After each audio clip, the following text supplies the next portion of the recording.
বিসমিল্লাহির রহমানির রহিম। আসসালামু আলাইকুম আমার প্রিয় শিক্ষার্থী বন্ধুরা এবং আমার যারা শ্রোতা, আমার আগের ভিডিওগুলো নিশ্চয়ই আপনারা দেখেছেন। এখন কেমন লাগছে সেটা আপনাদের ব্যাপার। আচ্ছা, আমি আজকে নতুন আরেকটা ভিডিও নিয়ে আসছি। এটার নাম হচ্ছে ট্যাগ কোশ্চেন। আর এই ট্যাগ কোশ্চেনটা ক্লাস 8 থেকে শুরু করে 8, 9, 10 এসএসসি এবং এইচএসসি প্রত্যেকটা ক্লাসের জন্য প্রয়োজনীয় এবং প্রত্যেকটা ক্লাসের স্টুডেন্টদের শিখতে হবে। পরবর্তীতে যখন আমরা স্পিকিং ইংলিশের জন্য যাচ্ছি, অন্যান্য তাদের সবারই একটা সমর্থন আদায়ের জন্য, অর্থাৎ একটা মানুষ যখন একটা মানুষের কাছ থেকে সমর্থন চাবে তখন ট্যাগ কোশ্চেনটা লাগবে। আচ্ছা, তা এখন আমরা হচ্ছে ট্যাগ কোশ্চেনটা নিয়ে আলোচনা করছি। প্রথম এটাই আসছে যে ট্যাগ কোশ্চেন। ট্যাগ কোশ্চেনটাই থাকবে যে স্টেটমেন্ট, অর্থাৎ আমাদের যে সেন্টেন্সটা থাকবে, সেন্টেন্সটা বলছে যে সেন্টেন্সটা পজিটিভ হোক আর নেগেটিভ হোক, নো চেঞ্জ। স্টেটমেন্টটা পজিটিভ হোক আর নেগেটিভ হোক, কোনো চেঞ্জ হবে না, যেটা আছে সেটাই থাকবে। পরবর্তীতে থাকছে যে স্টেটমেন্ট ও ট্যাগ কোশ্চেন এর মাঝখানে একটা কমা বসে। আচ্ছা, আমি প্রথমে এগুলো লিখে রেখেছি, পরবর্তীতে আমি যখন উদাহরণ দিচ্ছি তখন এটা আরো স্পষ্টভাবে বোঝা যাবে। দ্বিতীয় বলা হচ্ছে ট্যাগ কোশ্চেন ও স্টেটমেন্ট ও ট্যাগ কোশ্চেনের মাঝে কমা বসে। পরেরটা বলা হচ্ছে যে এখন আমি অক্সিলারি ভার্বগুলো দেখতে পাচ্ছি যে এখানে যখন এম থাকছে, এম কে করলে হচ্ছে আরেন্ট অথবা এইন্ট। ইজ যখন থাকছে, ইজ কে করলে ইজন্ট, আর aren't, was, wasn't, were, weren't, shall, shan't, will, won't, can, can't, should, shouldn't, have, haven't, has, hasn't, must, must not। এরকম আরো অনেক মডেল অক্সিলারি ভার্ব আছে যেগুলো আমরা প্রত্যেকে আমাদের যে পাঠ্য বই আছে, আমাদের ক্লাসের যে বইটা আছে সেই বইটাতে দেখতে পারবো, অথবা বাংলাদেশের বিভিন্ন রাইটারের যে গ্রামার বই আছে ওই গ্রামার বইগুলোতেও আমরা অক্সিলারি ভার্বগুলো দেখতে পারবো। আচ্ছা, দেখার পরে আমি এখন উদাহরণে দেখাচ্ছি। এখনকার এক্সাম্পলগুলোতে আমরা দেখতে পাচ্ছি আই অ্যাম এ স্টুডেন্ট। এই স্টেটমেন্টটাতে একটা কমা দেওয়া হয়েছে। আমাদের যে আগের কথাগুলো বলেছি, স্টেটমেন্ট এবং ট্যাগ কোশ্চেনের মাঝখানে একটা কমা থাকবে। এরপরে যে অক্সিলারি ভার্ব, যে ওইখানে বলা হয়েছে আই অ্যাম, অ্যামটা অক্সিলারি ভার্ব, অ্যাম এর অক্সিলারি ভার্বটা আসছে আরেন্ট টাইপ। আরেন্ট এইবার যে সাবজেক্ট আই, আই এর প্রোনাউন আই। এখানে দ্বিতীয় সেন্টেন্সটাতে বা দ্বিতীয় স্টেটমেন্টে বলা হচ্ছে যে শি ইজ এ স্টুডেন্ট। এখানে অক্সিলারি ভার্ব আসছে ইজ। ইজের সঙ্গে ট্যাগ কোশ্চেন যখন আমরা সংক্ষেপে করেছি ইজন্ট শি, ইজন্ট শি দিয়ে নোট অফ ইন্টারোগেশন সাইন। পরেরটা আসছে হি ওয়াজ এ প্লেয়ার, ওয়াজন্ট হি। দে, পরের সেন্টেন্সটা যখন আমরা দেখতে পাচ্ছি দে বট দ্য বুক। আমাদের একটা জিনিস খেয়াল রাখতে হবে যে আমি বারবার আগের ভিডিওগুলোতে টেন্সটার কথা বারবার বলেছি। টেন্সটা অনেক গুরুত্বপূর্ণ একটা বিষয়, কারণ এখানে যে আমরা দেখতে পাচ্ছি যে দে বট দ্য বুক, এটা পাস্ট ইনডিফিনাইট টেন্স। এখন পাস্ট ইনডিফিনাইট টেন্সে আগেরটার মতো কিন্তু আমাদের অক্সিলারি ভার্ব দেয়া থাকবে না। হ্যাঁ, কিন্তু অক্সিলারি ভার্ব যখন দেয়া থাকবে না তখন তো আমাদের ট্যাগ কোশ্চেন করা লাগবে। তখন আমাদেরকে ট্যাগ কোশ্চেন করার জন্য আনতে হবে কে ডু। প্রেজেন্ট টেন্স হলে প্রেজেন্ট ইনডিফিনাইট হলে ডু বা ডাজ, আর পাস্ট টেন্স হলে ডিড।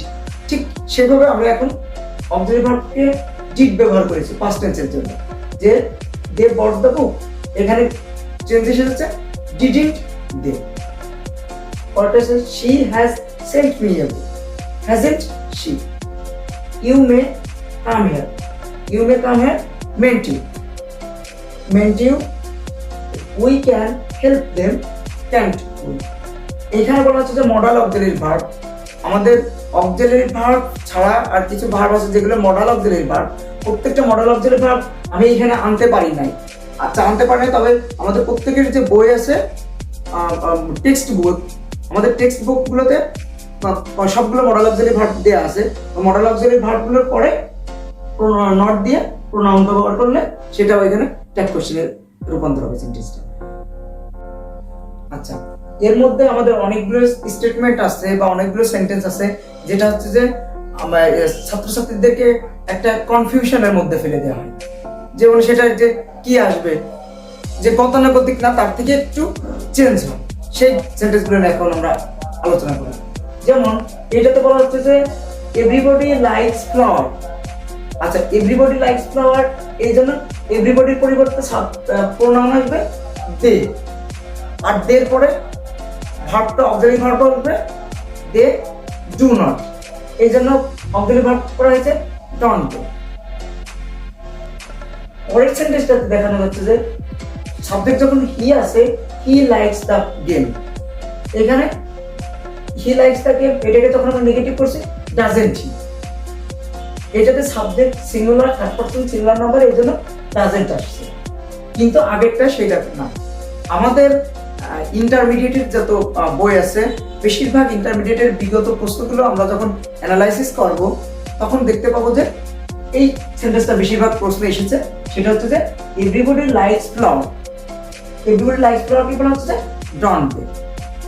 তারা যখন এই জন্য আমাদেরকে প্রশ্ন অ্যান্সার করার সময় অবশ্যই কেয়ারফুলি অ্যান্সার করতে হবে। অনেকে আছে কি দেখেছি, অনেকে ভুল করে দেয় যে এটা লাইকস আছে, এইটার মতো করে ডাজেন্ট বসায় দেবে, না, এটা কিন্তু হবে না। বেশিরভাগ স্টুডেন্ট এটা ভুল করতে যায়, সেটা করা যাবে না। পরের সেন্টেন্সটা দেখতে পাচ্ছি যে শি রোট মি হার্ডলি।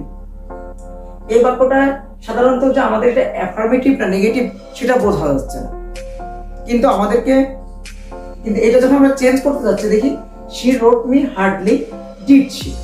এখন অনেকের ভিতরে একটা প্রশ্ন আসবে যে সেন্টেন্সটা তো নট কোথাও উল্লেখ নাই, কিন্তু কেন আমরা এখানে নট দিই না? হ্যাঁ, সেটার ক্ষেত্রে বলা হয়েছে যে কিছু বাক্য আছে যেগুলো, কিছু ওয়ার্ড আছে যেগুলো সে নিজে নিজেই হচ্ছে মিনিংটা নেগেটিভ। আচ্ছা, যেমন হার্ডলি, সেরকমের মধ্যে আসছে যে hardly, scarcely, seldom, nothing, not, a few, nothing, not, few, little, এগুলো যখন থাকবে সেগুলোর ক্ষেত্রে আমরা নট ইউজ করব। আচ্ছা, ঠিক এইরকমই একটা সেন্টেন্স আমরা এখানে দেখতে পাচ্ছি, she wrote me hardly did she. Nobody called me, nobody called me, called past tense, did নোবডির জন্য আসছে দে, আর এখানে সেন্টেন্সটাই আসছে নেগেটিভ, নোবডি উল্লেখ আছে, নো উল্লেখ থাকলে তার নট আসবে না, এটা আমরা আগেই জানি সবাই। পরের সেন্টেন্সে বলা হচ্ছে যে all of us went there. আচ্ছা, all of us went there, এটাকে বলা হচ্ছে went past tense, did we. এখানে কথা থাকে যখন আমরা অল অফ আস থাকবে তখন প্রোনাউনে আসবে যে উই। আচ্ছা, যখন অল অফ দেম থাকবে তখন দে, এটার ক্ষেত্রে দে হবে। পরেরটা যখন আমরা ইম্পারেটিভ সেন্টেন্স দেখতে পাবো, ইম্পারেটিভ সেন্টেন্সে বেশিরভাগ ক্ষেত্রে কি সাবজেক্ট থাকে না, উজ্জ্ব থাকে। যেমন give me a glass of water, will you, let us, এই উদাহরণটা বলা হচ্ছে let us learn English, let us learn English, এখানে কিন্তু ইম্পারেটিভ সেন্টেন্স। ইম্পারেটিভ সেন্টেন্সে সেই জন্য আসছে আসের জন্য উই, ইম্পারেটিভ সেন্টেন্সের জন্য আসছে শ্যাল, শ্যাল উই। আচ্ছা, এরকম ইম্পারেটিভ সেন্টেন্সে আরো আমরা উদাহরণ দেখতে পাবো যে shut the door, will you, never tell a lie, will you. পরের সেন্টেন্সটা আসছে যে nothing can happen, nothing can happen, সেন্টেন্সটা নেগেটিভ। এখানে ভার্ব আসছে modal auxiliary verb can, nothing can happen, can. আচ্ছা, এইটার ক্ষেত্রে আমি যতগুলো পারছি উদাহরণগুলো এখানে দেওয়ার চেষ্টা করেছি, বাদ বাকি এটার জন্য আরো বই পড়তে হবে। যত ক্লাসের বই, টেক্সট বুক আছে এটা, তারপর বিগত সালের প্রশ্নগুলো অ্যান্সার করা শিখতে হবে। আর সর্বোপরি হচ্ছে মানুষের কি প্র্যাকটিস, আমরা যত প্র্যাকটিস করবো তত শিখতে পারবো। Practice makes a man perfect. Okay, no more today. Allah.